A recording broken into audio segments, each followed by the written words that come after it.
Welcome to সঙ্গী সাথী পাঠশালা। আজকে আমরা ডিএলএড পার্ট 2 সেশন 2024-26 এর subject educational studies CC02 chapter 3 ইতিমধ্যে আমরা শুরু করেছিলাম শিক্ষণ, শিক্ষার্থী এবং শিক্ষণ, যার 5টি পর্ব বিগত পর্বে আলোচনা হয়েছে এবং আজকে 6 নম্বর পর্ব নিয়ে আমরা আলোচনা করব। আজকে আমাদের 6 নম্বর পর্বের প্রথম প্রশ্ন হচ্ছে দক্ষতামূলক শিক্ষণ বলতে কি বোঝো?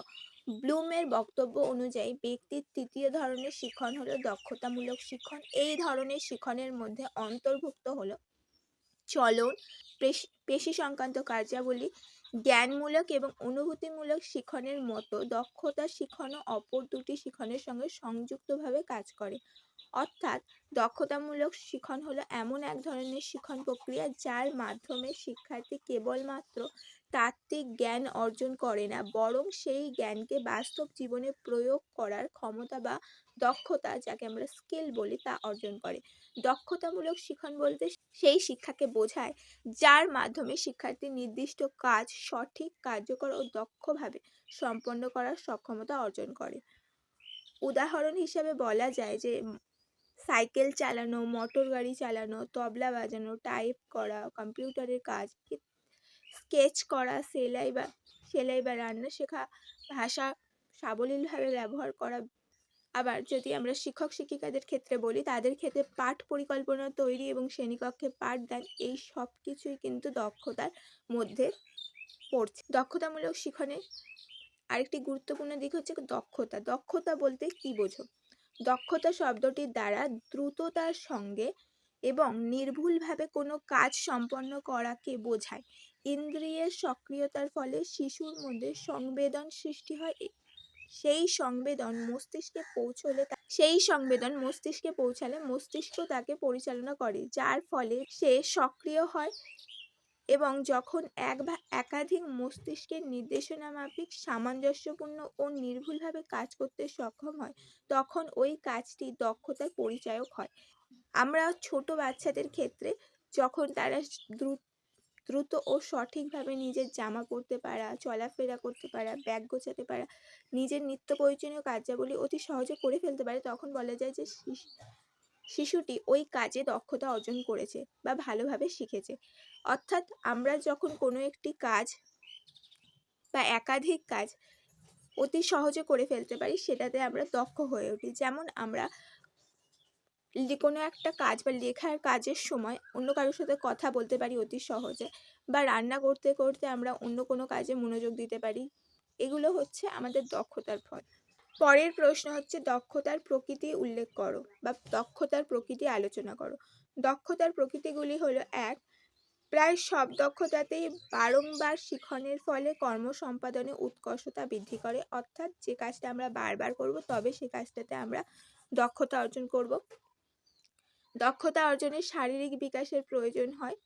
কোনো একটি কাজ করার জন্য যথাযথ সময়ের প্রয়োজন হয়, সেই সময় ব্যতীত তার আগে কোনো কিছু আমরা করে ফেলতে পারি না। দক্ষতা অর্জনে জ্ঞানমূলক বিকাশের প্রয়োজন হয়। হ্যাঁ, অবশ্যই দক্ষতা অর্জন করতে গেলে সে বিষয়টি জানার জন্য আমাদের সেই স্তরে পৌঁছতে হবে। দক্ষতা বিকাশে আগ্রহ ও প্রেরণার প্রয়োজন হয়। যে কোনো কাজ করতে গেলে আমাদের তার প্রতি ভালো লাগা থাকতে হবে। দক্ষতা সরল এবং জটিল ধরনের হয়, যেমন দাঁত মাজা সরল ধরনের, লিখন জটিল ধরনের।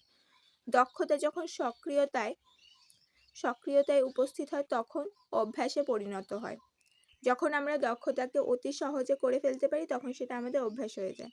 দক্ষতামূলক শিক্ষণ সময় এবং অনুশীলন সাপেক্ষ। বহুদিন যদি কোনো একটি কাজ অনুশীলন করা না হয়, তাহলে দক্ষতা হ্রাস পায়। তো কোনো কাজ যদি আমরা আগে অনুশীলন করে দক্ষতা অর্জন করেছিলাম, কিন্তু বহুদিন না করার ফলে তাতে আমাদের একটু হলেও সমস্যা হতে পারে। নেক্সট হচ্ছে জটিল দক্ষতার সমন্বিতমূলক কাজ। তো জটিল দক্ষতা হচ্ছে অনেকগুলো দক্ষতা মিলিয়ে একটি সম্পন্ন হয়। এই আলোচনার প্রেক্ষিতে দক্ষতার অর্থ এবং প্রকৃতি অনুযায়ী বলা যায়, দক্ষতার শিখন হলো সেই ধরনের শিখন যা একাধিকবার অনুশীলনের ফলে দ্রুততার সঙ্গে নির্ভুলভাবে সম্পন্ন করা যায়। অর্থাৎ আমরা তখনই কোনো একটি বিষয়ে দক্ষতা অর্জন করব যখন সেই জিনিসটা আমরা বারবার প্র্যাকটিস করব, অভ্যাস করব। এর ফলেই আমরা সেই কাজটা দ্রুত এবং সঠিকভাবে করতে পারবো। নেক্সট হচ্ছে দক্ষতার বৈশিষ্ট্যগুলি আলোচনা করো। দক্ষতা বা স্কিল বলতে বোঝায় কোনো কাজ সঠিক, দ্রুত ও কার্যকরীভাবে সম্পন্ন করার সক্ষমতা। দক্ষতার প্রধান কয়েকটি বৈশিষ্ট্য হলো: ১. অর্জিত গুণ। দক্ষতা জন্মগত নয়, অনুশীলন ও অভিজ্ঞতার মাধ্যমে অর্জিত হয়।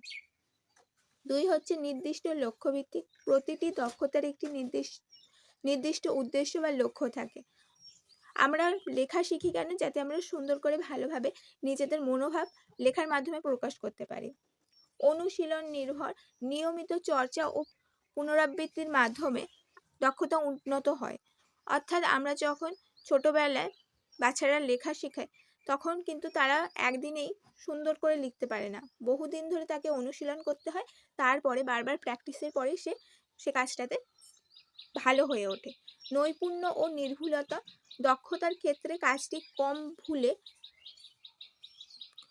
ও সঠিকভাবে সম্পন্ন হয়।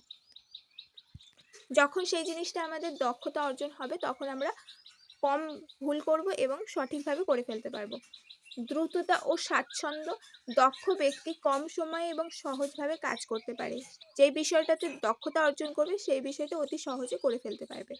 সমন্বিত ক্ষমতা। জ্ঞান, মনোযোগ, শারীরিক ও মানসিক সামর্থ্যের সমন্বয়ে দক্ষতা গড়ে ওঠে। যে বিষয়টির প্রতি আমরা দক্ষ হচ্ছি সেই বিষয়টির প্রতি আমাদের জানা আছে, তার প্রতি আমাদের মনোযোগও আছে, সেই সাথে আমাদের শারীরিক এবং মানসিকভাবে আমরা সেই কাজটা করতে চাইছি, সেই জন্য সে কাজটায় আমরা দক্ষ হয়ে উঠছি। পরিবর্তনশীল ও উন্নয়নশীল। অভিজ্ঞতা ও প্রশিক্ষণের মাধ্যমে দক্ষতা ক্রমাগত উন্নত করা যায়। যে জিনিসটা আমরা বারবার বহুদিন ধরে করব এবং তাতে যদি আমরা প্রশিক্ষণ পাই আলাদা করে, তো তাতে আমরা দক্ষতা আরও বাড়তে পারে। প্রয়োগযোগ্যতা। দক্ষতা বাস্তব জীবনে কার্যকরভাবে প্রয়োগ করা যায়। যে কাজটা আমরা দক্ষ হয়ে উঠছি সেই কাজটা আমরা বাস্তব জীবনে প্রয়োগ করে থাকি। দক্ষতা হলো অনুশীলন ও অভিজ্ঞতার ফল, যা নির্দিষ্ট কাজকে কার্যকর, দ্রুত ও সঠিকভাবে সম্পাদন করতে সহায়তা করে। এটি ব্যক্তির কর্মক্ষমতা ও আত্মবিশ্বাস বৃদ্ধি করে। তো যখন আমরা কোনো একটি কাজ দক্ষতা অর্জন করছি, অর্থাৎ সেটাকে বারবার অনুশীলন করেছি বা প্র্যাকটিস করেছি এবং এই বহুদিন ধরে কাজটা একই কাজ করার ফলে তার থেকে আমরা বেশ কিছু অভিজ্ঞতা সঞ্চয় করেছি, যার ফলে আমরা কাজটা দ্রুত এবং কার্যকর করেছি, সঠিকভাবে শিখেছি কিভাবে আরও দ্রুতভাবে এবং সুন্দরভাবে কাজটা করা যায় সেটা বুঝেছি, এবং এটাই আমাদেরকে কী করে সেই কাজটার প্রতি কর্মদক্ষ করে তোলে, এবং একবার কর্মদক্ষ হয়ে উঠলে তাহলে আমরা আত্মবিশ্বাসের সাথে সে কাজটা করতে পারি। এরপরে হচ্ছে দক্ষতামূলক শিখনের প্রকৃতি আলোচনা করো।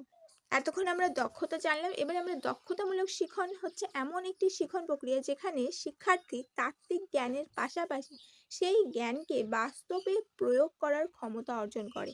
এর প্রকৃতি বিশ্লেষণ করলে যেগুলো দেখা যায় সেগুলি হলো, অর্থাৎ দক্ষতামূলক শিখন হচ্ছে কি আমাদের যে জ্ঞানমূলক শিখন আছে সেই বিষয়টিকে বাস্তবে কিভাবে প্রয়োগ করা যায় যে কোনো পরিস্থিতিতে তার ক্ষমতা অর্জন করতে সাহায্য করে। এর প্রকৃতিগুলি হলো: ১. কার্যভিত্তিক ও প্রয়োগমুখী। দক্ষতামূলক শিখন মূলত করে শেখার উপর ভিত্তি করে। এখানে শিক্ষার্থী কাজের মাধ্যমে জ্ঞান অর্জন করে এবং তা বাস্তবে প্রয়োগ করতে শেখে। অর্থাৎ এখানে আমরা কোনো কাজ করে দেখছি যে সেটা আদৌ কাজ করে কিনা, এবং সেটা আমরা যদি কাজটা সম্পন্ন করি তাহলে সেখান থেকে কিছু অভিজ্ঞতা অর্জন করবো এবং সেই অভিজ্ঞতা থেকে আমরা বাস্তব জীবনে সেটাকে প্রয়োগ করার দক্ষতা বা ক্ষমতা অর্জন করব, বা একটি অভিজ্ঞতা অর্জন করব যে এটিকে কীভাবে বাস্তবে প্রয়োগ করা যায়। নেক্সট হচ্ছে অভিজ্ঞতা নির্ভর। এই শিখন অভিজ্ঞতার মাধ্যমে গড়ে ওঠে। পর্যবেক্ষণ, অনুশীলন ও বাস্তব পরিস্থিতির সম্মুখীন হওয়া এর গুরুত্বপূর্ণ অংশ। ৩ হচ্ছে শিক্ষার্থী কেন্দ্রিক। এখানে শিক্ষার্থী সক্রিয় ভূমিকা পালন করে, শিক্ষক নির্দেশক বা সহায়কের ভূমিকা নেন, কিন্তু শেখার মূল দায়িত্ব শিক্ষার্থীর উপরেই থাকে। দক্ষতামূলক শিখনে আমরা অবশ্যই শিক্ষার্থীর সক্রিয়তাকে গুরুত্ব দেব, কারণ সে যদি নিজে না নিজে না অনুভব করে বিষয়টিকে, নিজে না অভিজ্ঞতাটা অর্জন করে, তাহলে সে সেই বিষয়ে দক্ষ হয়ে উঠতে পারবে না। নেক্সট হচ্ছে অনুশীলন ও পুনরাবৃত্তি নির্ভর। দক্ষতা অর্জনের জন্য নিয়মিত চর্চা অপরিহার্য। বারংবার অনুশীলনের মাধ্যমে কাজের গতি, নির্ভুলতা ও দক্ষতা বৃদ্ধি পায়। তো দক্ষতা অর্জন করতে গেলে অবশ্যই আমাদেরকে বারবার সেটা অভ্যাস করতে হবে, তা না হলে আমরা এই কাজটা নির্ভুলতা ও দ্রুততার সাথে করে উঠতে পারবো না। পরের পয়েন্ট হচ্ছে লক্ষ্য নির্দিষ্ট। প্রতিটি দক্ষতামূলক শিখনে একটি নির্দিষ্ট লক্ষ্য থাকে বা উদ্দেশ্য থাকে, যেমন নির্দিষ্ট কাজ সম্পাদন, সমস্যা সমাধান বা কোনো পেশাগত দক্ষতা অর্জন ইত্যাদি। নেক্সট পয়েন্ট হচ্ছে সমন্বিত প্রকৃতি। এতে জ্ঞান, অনুভূতি, কর্ম এই তিনটি দিকের সমন্বয় ঘটে, অর্থাৎ চিন্তা, মনোভাব এবং কার্যক্ষমতা একসঙ্গে বিকশিত হয়। 7 হচ্ছে কর্মমুখী ও জীবন উপযোগী। এই শিখন বাস্তবে জীবনের চাহিদার সঙ্গে সম্পর্কিত। এটি শিক্ষার্থীকে আত্মনির্ভর ও কর্মদক্ষ করে তোলে। ফলে এখান থেকে বলতে পারি যে দক্ষতামূলক শিখন হলো কার্যনির্ভর, অভিজ্ঞতা ভিত্তিক ও প্রয়োগমুখী একটি প্রক্রিয়া যা শিক্ষার্থীর জ্ঞানকে কার্যক্ষমতায় রূপান্তর করে। এটি ব্যক্তিকে বাস্তব জীবনে সফল ও আত্মনির্ভর হয়ে উঠতে সহায়তা করে। এই ছিল আমাদের গুরুত্বপূর্ণ বেশ কিছু প্রশ্ন। অবশ্যই এর আগের পর্বগুলো চ্যানেলে ভিজিট করে দেখে নিন।